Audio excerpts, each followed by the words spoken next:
بسم اللہ الرحمن الرحیم الحمد للہ الذی خلق الانسان علمہ البیان والصلاة والسلام علی رسولہ الذی اوتی جامع الکلام وعلى آلہ واصحابہ الکرام الذین بلغوا الاحکام بفصیح الکلام۔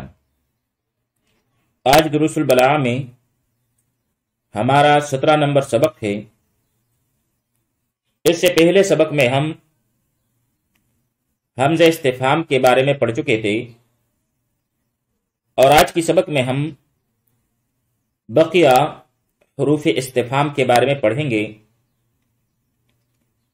ہم پڑھ چکے تھے کہ حروف استفہام کل 11 ہیں،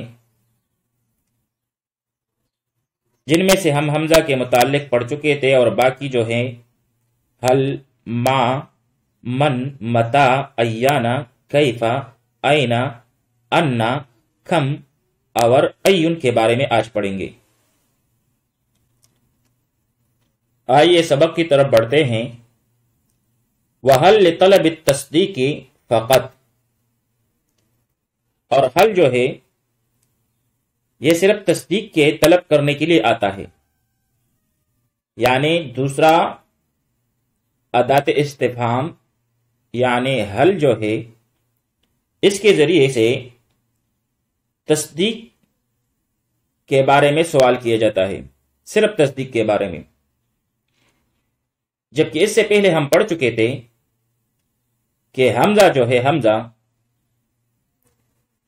اس کے ذریعے سے تصور اور تصدیق دونوں کے بارے میں سوال کیا جاتا ہے، جبکہ حل اس کے ذریعے سے صرف تصدیق کے بارے میں سوال کیا جاتا ہے۔ نہ وہ جیسے حل جاء صدیقک، کیا تیرا دوست آیا ہے؟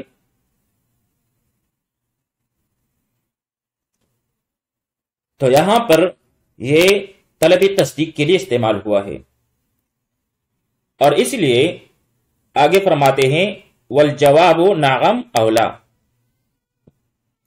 اور جواب جو ہے اس کا یہ نعم یا لا کی صورت میں آئے گا، کیونکہ تصدیق کا جواب جو ہے وہ نعم اور لا کی صورت میں آتا ہے۔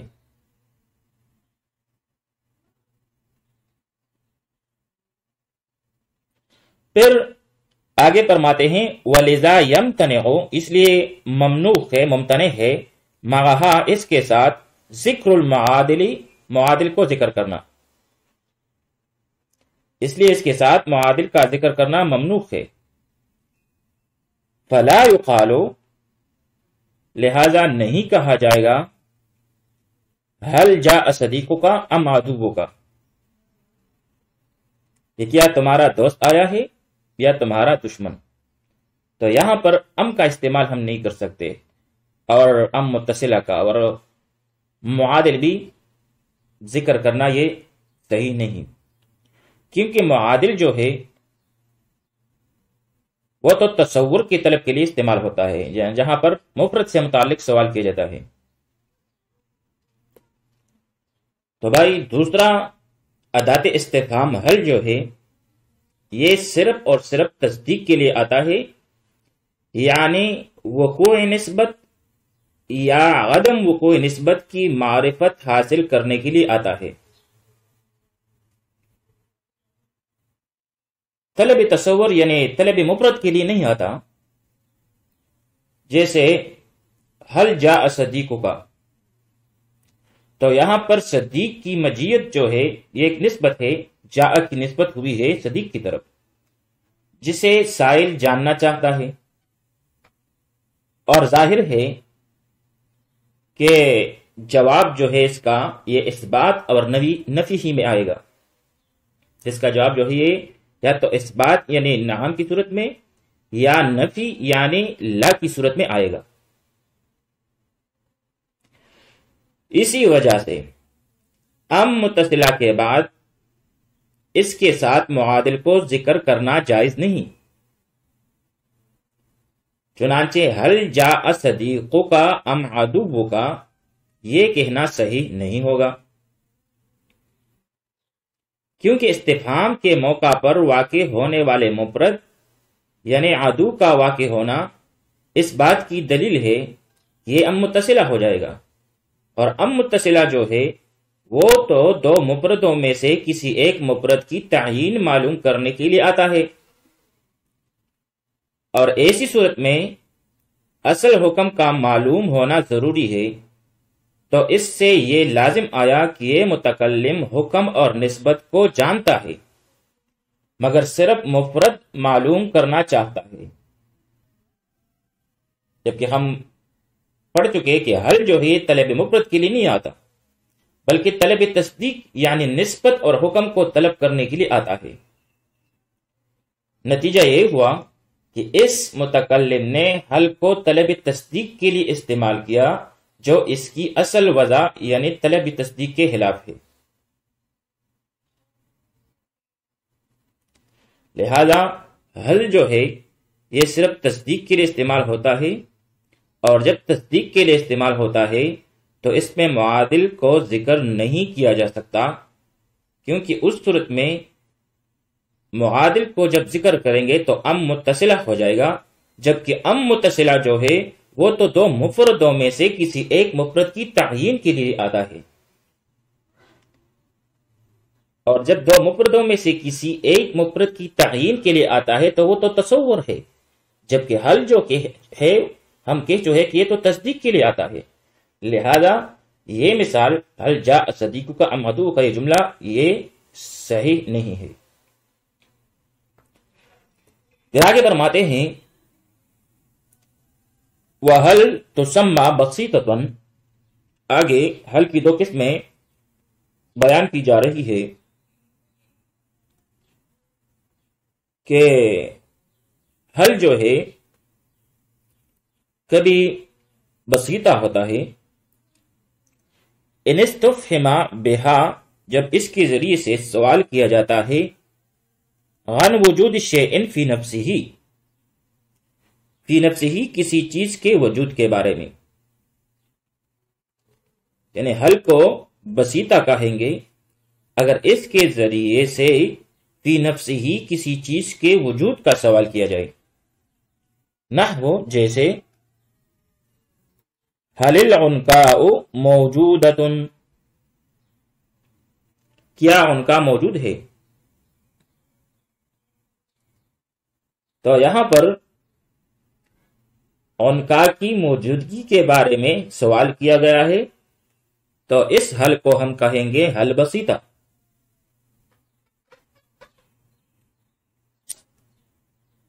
اور اسی طرح وَمُرَكَّبَةٌ، اور حل کو مرکبہ کہیں گے ان استفہم بہا اگر اس کے ذریعے سے سوال کیا جائے عن وجود شیء لشیء،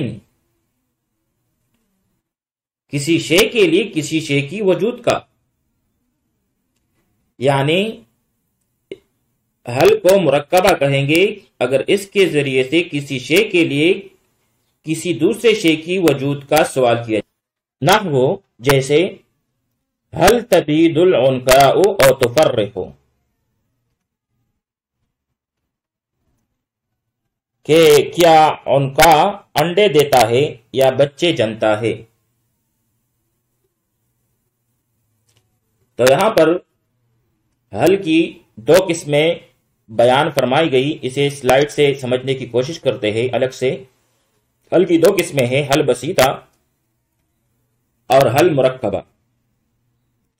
حل بسیطہ اسے کہتے ہیں کہ اس کے ذریعے صرف کسی شے کے وجود کے متعلق سوال کیا جائے، یعنی اس میں مقصود یہ ہوتا ہے کہ حل کا مابعد خارج میں موجود ہے یا نہیں، جیسے حل العنقاء موجودۃ، کیا عنقا موجود ہے۔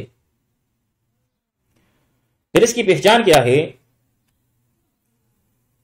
تو بھائی حل بسیطہ کی پہچان یہ ہے کہ جس کلام میں حل بسیطہ ہو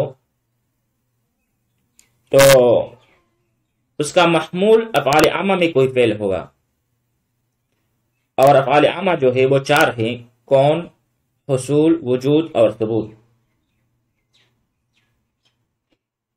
جبکہ حل مرکبہ جو ہے، حل مرکبہ اسے کہتے ہیں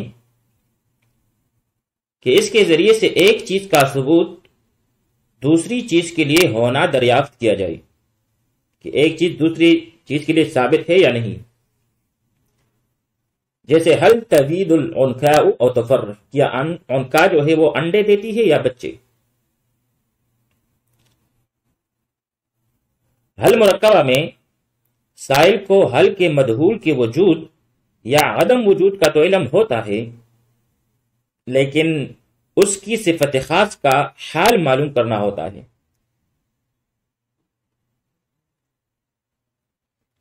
اور پہچان اس کی یہ ہے حل مرکبہ کی کہ جس کلام میں حل مرکبہ ہو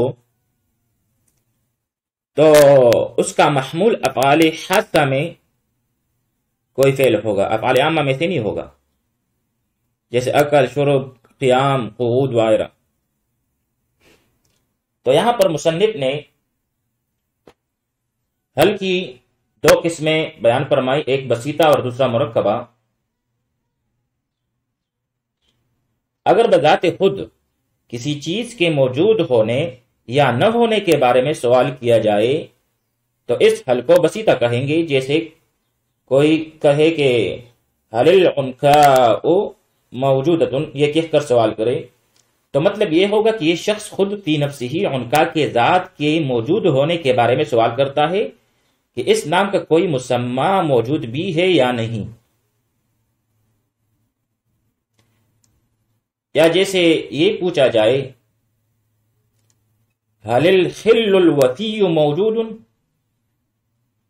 کیا وفادار دوست دنیا میں موجود بھی ہے یا نہیں.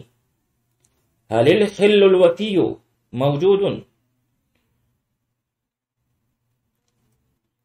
اسی طرح جبکہ حل مرکبہ جو ہے اگر ایک چیز کے لیے دوسری چیز کے موجود اور ثابت ہونے یا نہ ہونے کے بارے میں سوال کیا جائے تو اس حل کو حل مرکبہ کہیں گے. جیسے حل تبید العنقاء او تفرق، کیا عنقاء نامی جانور انڈے دیتا ہے یا بچے جنتا ہے. یعنی یہ سائل تناسل کے دو طریقوں میں سے کوئی ایک طریقہ متعین کرنا چاہتا ہے کہ وہ کون سا طریقہ ہے جس کے ذریعے سے یہ تناسل کرتا ہے. اسی طرح ایک اور مثال بھی ہے، حل النبات حساس، کیا سبزہ جو ہے یہ ذی شعور ہے. تو اس مثال میں حساسیت کو نبات کے لیے ثابت یا عدم ثبوت جو ہے اس سے متعلق سوال کیا گیا ہے. حساسیت کی وجود یا عدم وجود کے بارے میں لا علم ہے سائل، اور اس کے ذریعے وہ اپنی لا علمی کو دور کرنا چاہتا ہے. تو بہرحال یہ تو حل کی دو قسمیں ہوئی. آئیے آگے بڑھتے ہیں سبق میں. وما یطلب بہا، اور ما جو ہے اس کے ذریعے سے طلب کیا جاتا ہے، سوال کیا جاتا ہے تین چیزوں کے بارے میں. سب سے پہلے جو ہے وہ ہے شرح الاسم. شرح الاسم یعنی کسی اسم کی وضاحت اور تشریح سے متعلق اس میں سوال کیا جاتا ہے. نحو جیسے مل اسجد اب اللجین، اسجد کیا چیز ہے، لجین کیا چیز ہے. تو اس کو ما شارحہ بھی کہتے ہیں. یعنی جب ما کے ذریعے سے کسی اسم کی شرح اور تشریح کے بارے میں سوال کیا جاتا ہے، کسی اسم کی شرح کو طلب کیا جاتا ہے، تو اسے ما شارحہ کہتے ہیں. یعنی جس سے کلمے کے مفہوم لغوی یا اصطلاحی کی اجمالی شرح مطلوب ہو. لہذا ما کا جواب وہ دیا جائے گا جو مطلوبہ چیز سے زیادہ مشہور ہو. جیسے مل اسجد اب اللجین، اسجد اور یا لجین کیا چیز ہے. تو اس کا جواب مشہور لفظ سے دیا جائے گا، اور مشہور لفظ جو ہے حسجد کے لیے وہ ذہب۔ مل حسجد، حسجد کیا ہے؟ تو حسجد جو ہے وہ سونا ہے، سونے کو کہتے ہیں۔ الحسجد هو الذهب، اور لجین جو ہے وہ چاندی کو کہتے ہیں، اللجین هو الفضہ۔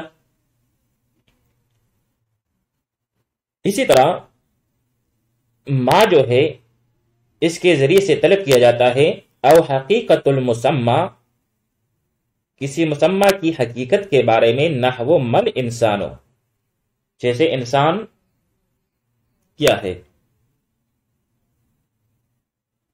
اسے ما حقیقیہ بھی کہتے ہیں، کہ ما حقیقیہ اس کو کہتے ہیں کہ اس کے ذریعے سے مسمى کی ماہیت اور حقیقت معلوم کی جائے۔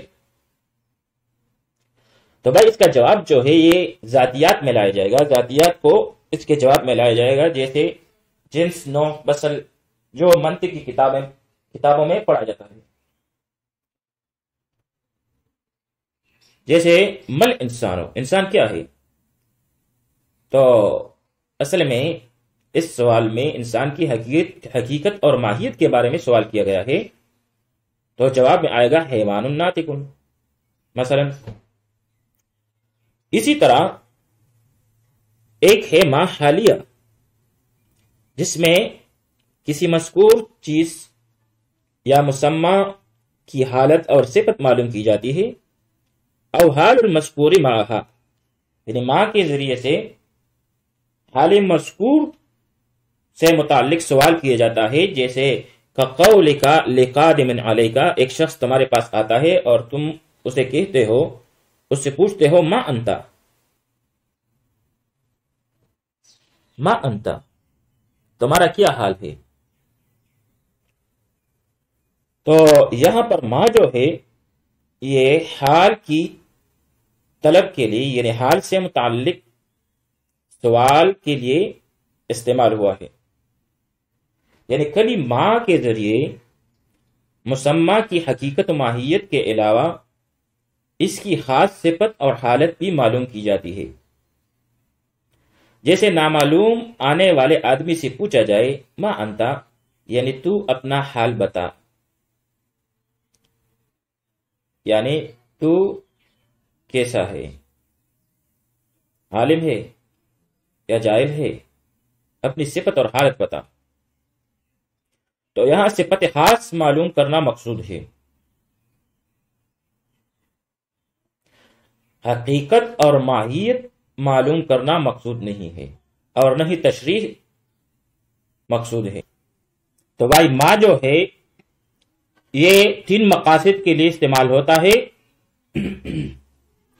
کبھی تو کسی اسم کی تشریح کے لیے، کبھی اس کی حقیقت جاننے کے لیے، مسمى کی حقیقت جاننے کے لیے، اور کبھی اس کا حال جاننے کے لیے استعمال ہوتا ہے۔ پھر آگے فرماتے ہیں وَمَنْ يُطْلَبُ بِهَا تَعْيِينُ الْعُقَلَاءِ، کہ من کے ذریعے سے عقلاء کی تعیین مطلوب ہوتی ہے، کَقَوْلِكَ، جیسے تیرا یہ کہنا من فتح مصر، مصر کو کس نے فتح کیا۔ تو بھائی من کے ذریعے اکثر طور پر ذوی العقول کی تعیین باعتبار اشخاص مطلوب ہوتی ہے، جیسے من فتح مصر، تو اس کے جواب میں کہا جائے گا، کسی معین شخص کا نام لے کر اس کا جواب دیا جائے گا، جیسے جواب میں کہا جائے عمر بن العاص، کہ عمر بن العاص رضی اللہ تعالیٰ عنہ نے مصر فتح کیا۔ من کا ایک اور استعمال بھی ہے کہ کبھی من کے ذریعے سے جنس کی تعیین مقصود ہوتی ہے، جیسے تو کہے من جبریل، کہ جبریل انسان، جن اور فرشتہ میں سے کون سی جنس ہے، تو جواب میں کہا جائے گا ہوا ملکن، یعنی متعین جنس کے ساتھ اس کا جواب دیا جائے گا۔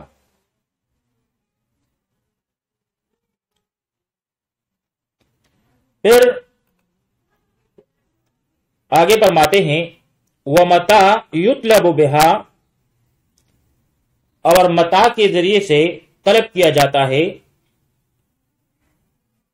تعیین الزمان، زمانے کی تعین، یعنی متا کے ذریعے سے زمانے کی تعین مطلوب ہوتی ہے، ماضین کانا و مستقبلا، خواہ وہ ماضی ہو یا مستقبل، جیسے متا جئتا و متا تذهب، متا جئتا تم کب آئے، متا تذهب تم کب جاؤ گے۔ تو بھائی متا کے ذریعے سے زمانے کی تعین مطلوب ہوتی ہے، خواہ زمانہ ماضی کا ہو جیسے متا جئتا تو کب آیا، تو مثال کے طور پر اس کے جواب میں کہا جائے گا صباحن، اور اسی طرح زمانہ مستقبل کا بھی ہو سکتا ہے، جیسے کہا جائے متا تذهب تم کب جاؤ گے، تو مثلا اس کے جواب میں کہا جائے گا بعد اسبوع۔ تو بھائی متا جو ہے یہ زمانے کی تعین کے لیے استعمال ہوتا ہے، وہ زمانہ جو ہے ماضی کا ہو یا مستقبل کا۔ آئیے عبارت میں آگے بڑھتے ہیں۔ وَأَيَّانَ يُطْلَبُ بِهَا، اور ایانہ کے ذریعے سے طلب کیا جاتا ہے تعین الزمان المستقبل خاصتاً، خاص طور پر زمانہ مستقبل کی تعین، یعنی ایانہ کے ذریعے سے خاص طور پر سے زمانہ مستقبل کی تعین مطلوب ہوتی ہے۔ وَتَكُونُ، اور یہ ہوتا ہے فی موضع التحویل، خوفناک مقام میں، اور یہ خوفناک مقام میں ہوتا ہے جہاں پر خوف دلانا مقصود ہو، ہیبتناک اور عظیم الشان موقع پر، فقولہ تعالی، جیسے اللہ تعالیٰ کا یہ فرمان ہے یسأل ایان یوم القیامہ، وہ پوچھتا ہے قیامت کب آئے گی۔ تو بھائی ایانہ کے ذریعے سے خاص طور پر زمانے مستقبل کی تعین مقصود ہوتی ہے، اور ایانہ کسی ہیبتناک اور عظیم الشان موقع پر استعمال ہوتا ہے، جیسے اللہ تعالیٰ کا قول یسأل ایان یوم القیامہ، کہ وہ سوال کرتا ہے کہ قیامت کا دن کب ہوگا۔ حروف استفہام میں سے ساتواں وَكَيْفَ يُطْلَبُ بِهَا تَعْيِينُ الْحَالِ، کیفا کے ذریعے سے حال کی تعین مطلوب ہوتی ہے، نحو جیسا کیف انت، جیسے کیف انت تم کس حالت میں ہو، یعنی کیفا کے ذریعے سے حال کی تعین دریافت کی جاتی ہے۔ مثال کے طور پر کیف انت، کہ تم کس حال سے متصف ہو، صحیح ام سقیم، تندرست ہو یا بیمار ہو، یا کیفا حالت دریافت کرنے کے لیے آتا ہے، جیسے کیفا جئتا تو کیسے آیا، تم کس طرح آئے ہو، راکبن او ماشین، سوار یا پیدل۔ تو یہاں پر دو باتیں ہوئی، ایک کتاب میں مذکور ہے کہ کیفا جو ہے اس کے ذریعے سے حال کی تعین مطلوب ہوتی ہے، اور مثال بھی کتاب میں موجود ہے، جیسے کیفا انت، یہ تو کیسا ہے، صحیح ہے یا بیمار ہے، جبکہ کیفا کے ذریعے سے حال بھی دریافت کیا جاتا ہے، جیسے کیفا جئتا تو کس طرح آیا، راکبن ام ماشین، سوار یا پیدل۔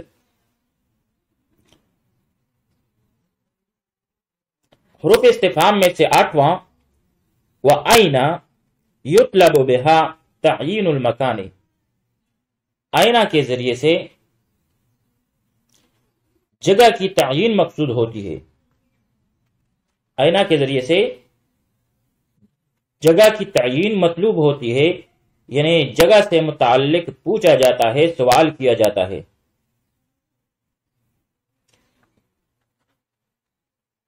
نحو جیسے این تذهبوا، این تذهبوا، تم کہاں جا رہے ہو؟ این تذهبوا، تم کہاں جا رہے ہو یا تم کہاں جاؤ گے؟ تو بھائی آئینہ جو ہے اس کے ذریعے سے مکان کی تعین دریافت کی جاتی ہے، جیسے این تذهبوا، تو کہاں جائے گا یا تم کس جگہ جاؤ گے۔ مثال کے طور پر جواب میں کہا جائے گا الی المسجد۔ وَأَنَّا، اور انا جو ہے یہ 3 معانی میں استعمال ہوتا ہے۔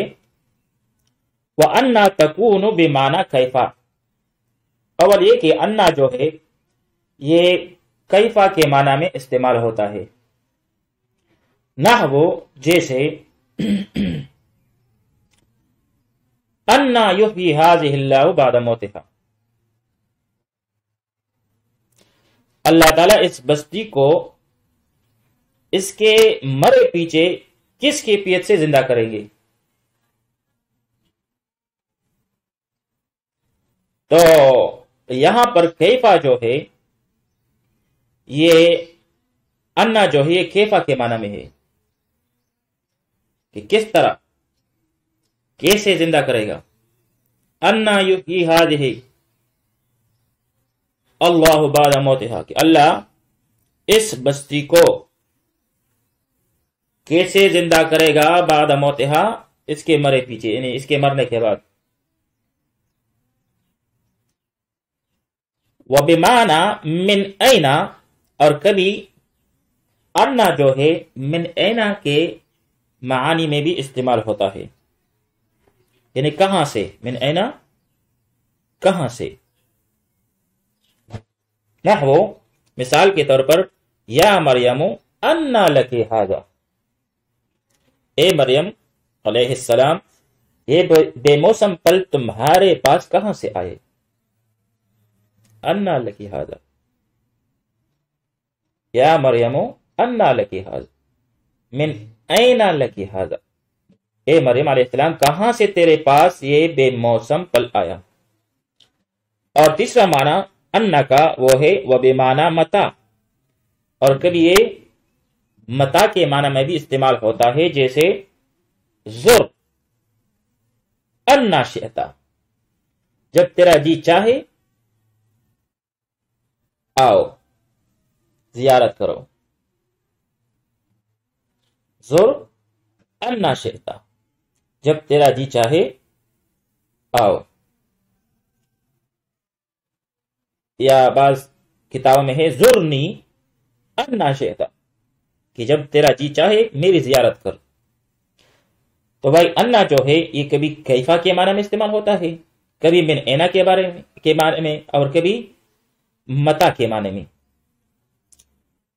حروف استفہام میں سے 10واں وہ ہے کم، وکم یطلب بہا، اور کم کے ذریعے سے طلب کیا جاتا ہے تعیین عدد مبہم، وکم یطلب بہا تعیین عدد مبہم، کم کے ذریعے سے عدد مبہم کی تعین مطلوب ہوتی ہے۔ نحو جیسے کم لبستم، تم کتنی مدت ٹھہرے، کم لبستم، تم کتنی مدت ٹھہرے۔ تو بھائی کم کے ذریعے سے عدد مبہم کی تعین مقصود ہوتی ہے، یعنی کم لبستم، تم کس قدر ٹھہرے یا کتنے زمانے تک ہو یا کتنی مدت تک ٹھہرے۔ مراد یہ ہے کہ کتنے برس یا کتنے دن یا کتنے گھنٹے تم ٹھہرے۔ اور اس کے علاوہ کبھی کم کے ذریعے سوال کرنے سے مقصود عدد کی تعین مراد نہیں ہوتی، بلکہ ڈانٹ ڈپٹ مقصود ہوتی ہے۔ عدد مبہم کی تعین کے لیے کم استعمال ہوتا ہے، لیکن کبھی کبھار مجازن اس سے مقصود عدد کی تعین نہیں ہوتی بلکہ ڈانٹ ڈپٹ بھی بعض اوقات مقصود ہوتی، جیسے کم آتیناہم من آیت بینہ، کتنی ہم نے ان کو واضح نشانیاں دی۔ اب اس آیت میں اگرچہ لفظ کم سے عدد کا سوال کیا گیا ہے، لیکن حقیقت میں عدد کا سوال مقصود نہیں بلکہ زجر اور توبیح مقصود ہے۔ اور آخری اور 11واں قسم حروف استفہام یا ادوات استفہام میں سے وہ ہے ایون، وَأَيٌّ يُطْلَبُ بِهَا، اور ایون کے ذریعے سے مطلوب ہوتی ہے، طلب کی جاتی ہے تمییز احد المتشارکین،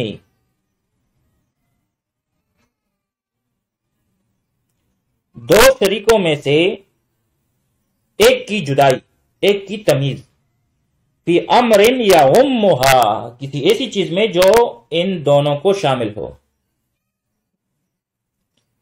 یعنی ایون کے ذریعے سے دو شریکوں میں سے ایک کی جدائی مطلوب ہوتی ہے کسی ایسی چیز میں جو ان دونوں کو شامل ہو، نحو جیسے ای الفریقین خیر مقاما، دونوں فریقوں میں سے مقام اور مرتبے کے اعتبار سے کون بہتر ہے۔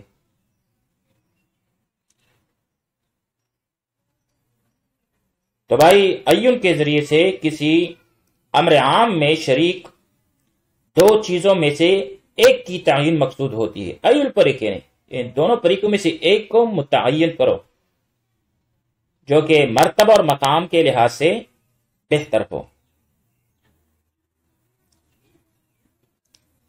یعنی ایون کے ذریعے ایسی دو یا کئی چیزوں میں سے ایک کی تمیز مقصود ہوتی ہے جو کسی ایک شے میں باہم شریک ہو، جیسے ای الفریقین خیر مقاما، ای الفریقین خیر مقاما، کہ ہر دو فریق میں سے مرتبہ اور مقام کے اعتبار سے کون سا بہتر ہے۔ اور پھر آگے فرماتے ہیں وَيُسْأَلُ بِهَا، اور اس کے ذریعے سے پوچھا جاتا ہے، یعنی ایون کے ذریعے سے عن الزمانی، زمان کے متعلق، والمکانی، مکان کے بارے میں، والحال، اور حال کے بارے میں، والعدد، اور عدد کے بارے میں، والعاقل، اور عاقل کے بارے میں، وغیر ہی، اور غیر عاقل کے بارے میں۔ کس اعتبار سے؟ حسب ما تضاف الیہ، اس اعتبار سے کہ اس کی طرف اضافت کی گئی ہو۔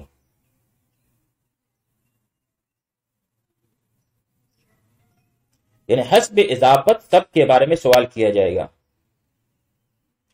یعنی جس وقت امور مذکورہ میں سے زمان، مکان، حال، عدد، عاقل اور غیر عاقل، ان میں سے کسی بھی ایک کی طرف ایون مضاف ہوگا، اس وقت وہی امر متعین ہوگا اور اسی کے متعلق سوال ہوگا۔ اس آخری جملے کی وضاحت کے لیے ان میں سے ہر ایک کی مثالیں پڑھ لیتے ہیں۔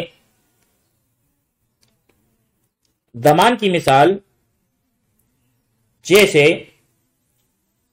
لِأَيِّ يَوْمٍ أُجِّلَتْ، یہاں پر یوم جو ہے زمان ہے اور اس کی طرف ایون کی اضافت ہوئی ہے، لِأَيِّ يَوْمٍ أُجِّلَتْ، تو مسئول عنہ جو ہے جس سے متعلق سوال کیا گیا ہے وہ زمانہ ہے، زمانے کی تعین مقصود ہے، کس دن کے واسطے ان چیزوں میں دیر ہے۔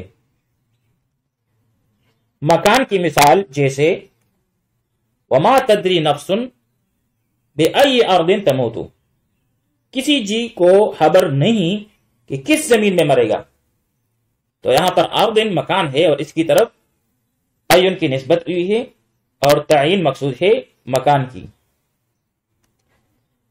حال کی مثال جیسے علی ای حال کنتا، تو کس حال میں ہے، تو یہاں پر اضافت ہوئی ہے حال کی طرف اور اس اعتبار سے حال ہی کی تعین مقصود ہے۔ عدد کی مثال جیسے ای الرجال بن الاحرام، احرام مصر کی تعمیر کتنے مردوں نے کی ہے۔ تو یہاں پر الرجال کی طرف ایون کی اضافت ہوئی ہے۔ عاقل کی مثال ایہم یکفل مریم، مجاہدین اقصا میں سے کون پرورش میں لے مریم علیہ السلام کو، تو یہاں پر اضافت جو ہے وہ ذوی العقول کی طرف ہوئی ہے، ایہم۔ اور غیر عاقل کی مثال جیسے فبأی حدیث بعدہ یؤمنون، یہاں پر حدیث کی طرف اضافت ہوئی، حدیث جو ہے وہ غیر عاقل ہے۔ فبأی حدیث بعدہ یؤمنون، اب کس بات پر اس کے بعد یقین لائیں گے؟